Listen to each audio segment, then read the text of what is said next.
এই তুমি হাগু করতে গেলে ফোন নিয়ে যাও কেন? জি। এই বেয়াদব ছেলে, জি আবার কি? তোমার কি মোবাইল ছাড়া গু বাইর হয় না? হাগু করো নাকি অন্য কিছু বের করো? না, ওই স্যার ক্লাস করা ছিল তো এই জন্য মোবাইলটা নিয়ে ঢুকছিলাম আর কি।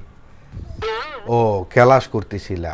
আসো তোমার স্যারের সাথে কথা বলি। কি এমন পড়ায় যে হাঁকতে গেলেও তোমাকে ফোন নিয়ে যাওয়ার লাগে, আর পরীক্ষায় তো ঠিকই ঠিকই ফেল করো। আসো না আব্বু, শোনো। হ্যালো স্যার, এত প্রেশার দেন কেন আমার ছেলেকে যে হাগু করতে গেলেও আরে ফোন নিয়ে যাওয়ার লাগে আপনার ক্লাস করার জন্য? আপনার ছেলে তো প্রাইভেটে আসে না 4 মাস ধরে, আমার ক্লাস করবে কিভাবে? আমার 4 মাসের বেতন মাইরা দিয়ে চলে গেছে। আবার যাওয়ার আগে বলছে আপনি নাকি অ্যাক্সিডেন্ট হয়েছেন, আপনার জন্য ওই চাঁদা টাদা তুলে নিয়ে গেছে। আপনি কি এখন ভালো আছেন? Hello hello. তুমি যে আমার ছেলে, এটা বলতেও তো আমাকে লজ্জা লাগে। এই শয়তানের মা, দেওয়ানের মা, শুনো এদিকে।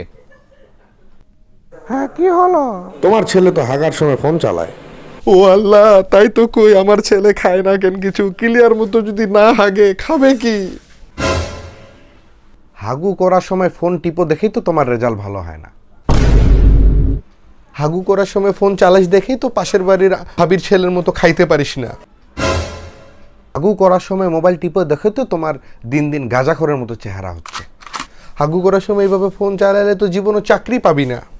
এই তোমরা থামো, তোমরা থামো। আমি আর কান ধরলাম, জীবনও ফোন নিয়ে বাথরুমে যাব না।